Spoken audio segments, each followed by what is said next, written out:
In this video, we're going to go over the 300ZX Z31 interior hatch panel deck. You can see here, this one's powder coated black. It's also available in raw aluminum. So we're going to go over some of the features and the details as well as the installation in this video. These are available from Skillard.com. So yeah, why don't we get started? So with the install, we're going to start with the front hinge panel. And so the kit will come with 3 custom hinges. We already put these on, but they'll come with machine hardware, and on the underside of these hinges it actually has threaded inserts that are already in them, so that way you you don't have to deal with a nut on the backside or anything. You'll actually just screw the machine screws into the hinges themselves. So you can see I've got all 3 already attached, and then these do have 2 holes on this side of the hinge, but you know, from the factory mounting points, you only use one of them, which is on the driver's side hole on each side. So you're also going to get some spacers, because we'll need to raise this up ever so slightly. And so I'll put the spacer underneath the hinge where I'm going to be mounting it, and dropping this back down.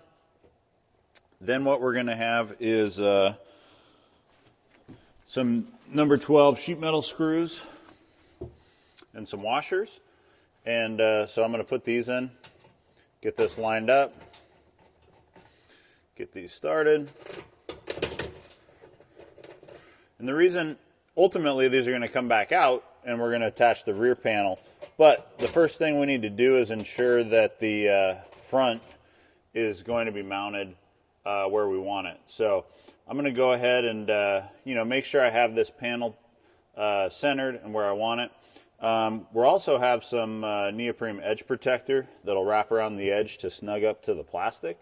You can kind of put that on after you do this first step or before, because either way these screws are going to come back out after we get the quick latch installed. So next we're going to go take a look at that latch and what we did up front there.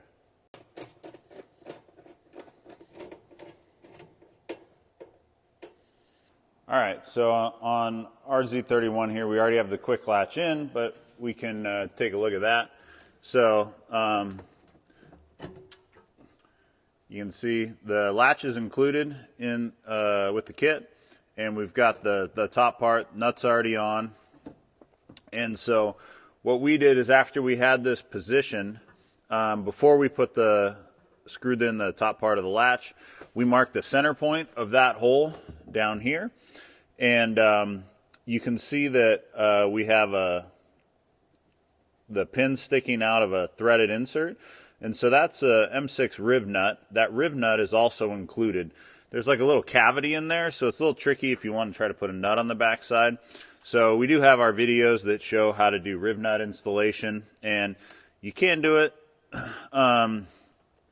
without a tool, but you got to be able to get to the backside. So in this case, you're going to want a riv nut tool. They're not that expensive.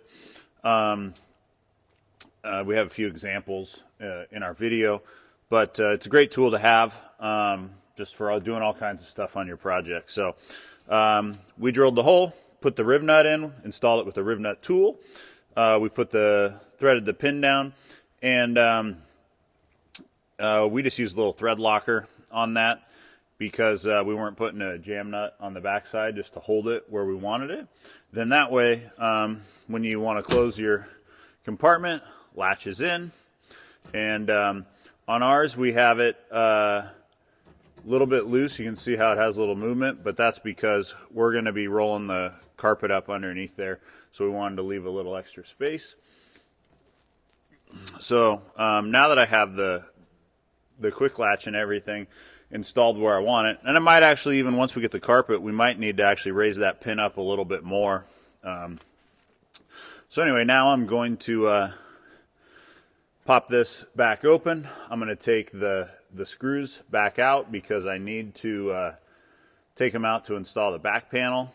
And I have also the rubber edge trim that I'm going to drop on around the edges on this before I put it all back in. So that's what I'm going to do next.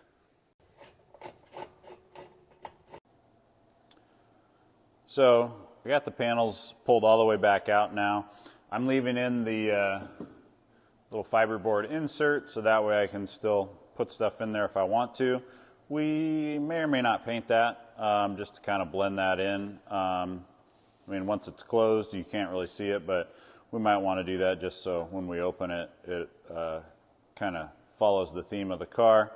You can see in the back, we don't have any of the foam in there. So the panels are going to sit in there. And on the driver's side, normally there's the little spare tire kit, like, you know, your jack and stuff. We are going to have that on there because that does give us a little extra support. However, the whole kit we've made out of 090 aluminum, so it's extremely rigid. So not necessary, but if you want more support, especially in that driver's side corner, you know, you can leave the kit in there. Also, once we get the rubber trim on, it's going to kind of snug it in around the plastic. However, we're also, since we don't have the foam underneath that we're going to leave out, we're going to put a little sound insulation, kind of like a Dynamat, you know, on the sheet metal itself, one for sound dampening, but two, so that way we can make sure that we don't get any vibration in case the deck panel wants to bounce against metal to metal. So pretty easy, just a couple little squares of pad basically solves that. While we have this out, before I put the edge trim on, you can see the latches on here, but then also the hinges that we talked about earlier. And you can see that there's the threaded inserts that are already there. So, yeah. And then you're going to get a bunch of this edge trim. And one of the things that I like to do is give it a little snip and a notch if I need to go around tight corners, so that way it doesn't have any bulging. So I'm going to go ahead and start getting this put on, and I'll show you what I mean.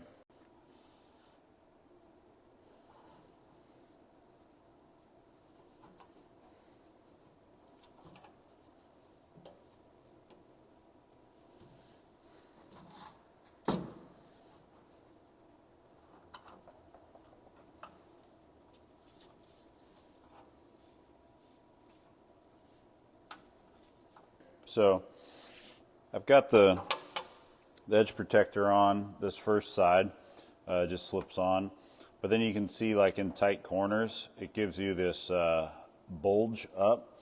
And so, you know, with some snips or some scissors, good scissors I guess, you can come in and clean that up. And so I'll start by trimming a notch in there, and as you can kind of get that to lay down flat, you can see it has an overlap to relieve that tension. I'll do the same thing on the bottom side.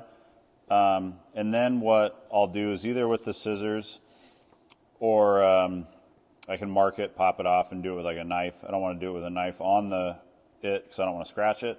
But then I'll actually trim where it overlaps, so that way the two edges meet up and it'll lay down flat. So I'm going to go ahead and do that on this, and then I'll get ready to put it back in.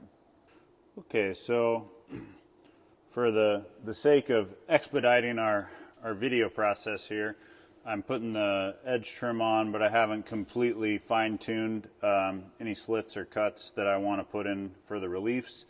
Again, you don't have to use the trim. So you can put it in and be like, yeah, I like it better without it. Just comes with it as an option. You don't have to leave it in one piece. You can trim it, you know, however you see fit. One thing that I would mention is that we'll have an option on the website for the 84 to 86 as an option, and then the 87 to 89 is the second option. And the reason is we're in the 89 right now, and as most of you know, like the taillights in this are different than in the early ones. And so what we found is that even though like the plastic is interchangeable, like we actually took this plastic, put it in the 85 and it fit. The thing is that like the unibody structure behind this rear piece of plastic is different because all the taillights and the way it's all integrated is different. And what that did is it actually tipped this whole piece of plastic forward about 3/4 of an inch. So the rear panel in this car won't fit in the 85, even though all the plastic's the same. So we actually had to go ahead and make the early ones, this rear deck piece that we're about to put in now, about 3/4 of an inch shorter. So just wanted to point that out, that it does make a difference. We're going to go ahead and stick this panel in. You can easily take it in and out by removing the 3 screws in the hinge, but it also will, you know, if it sits on top of the spare tire cover and you're covering your tools here, if you do need to get to that, you'll want to have a screwdriver. Like in ours, we're not going to have any of that stuff in here. A lot of you won't. If you decide that you are going to keep that, then you'll just want to keep a screwdriver, you know, in maybe your toolkit, so that way you can pop the 3 screws out if you happen to be an emergency and you needed to get to your spare tire. So in ours, we don't have the sound mat in a few spots here yet. Part of that's because we haven't decided exactly if we're going to stick it. What we're going to do for refinishing the inside, we may do a little more work in here, so we didn't want to put it down. And also, we could stick it to this, but we could also stick it to the bottom of the panel.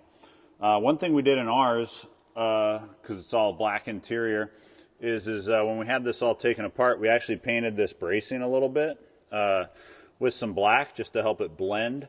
Down the road, we may end up fabricating some covers to go on here, but you know, with more pieces, more fabrication comes a little extra cost. So we wanted to start with the version the way it is, so we can get everything lined out, and depending on what you're doing for your interior, that may or may not matter to you. So but for ours, we wanted to clean that up just a little bit and go from there. So I'm going to go ahead and tip in the, you know, the back piece. We're going to have to kind of, you know, angle it. Actually, it's this way, so it slides in here.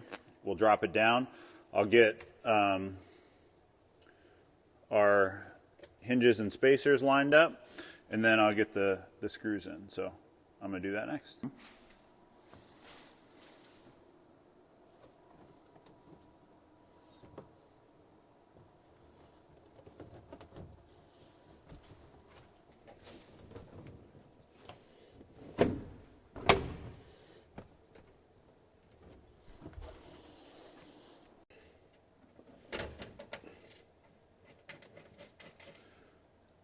So I got my screws, I got the spacers underneath there, so I'll kind of give it a little wiggle to make sure that that spacer is lining up, you know, with the hole in the top, which is slotted, so you do have a little play, and with the hinge. So just get them all kind of snugged in by hand. And then I do have some flexibility here. You can see that I can wiggle this around to kind of center it in my plastic.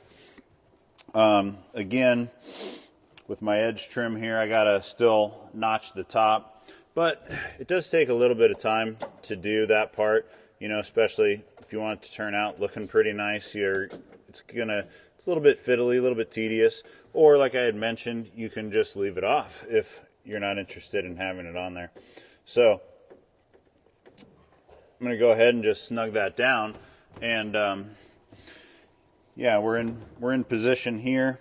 You can see here in the center, it's sitting on the floor, so I can put all my weight on that. It's not even flexing.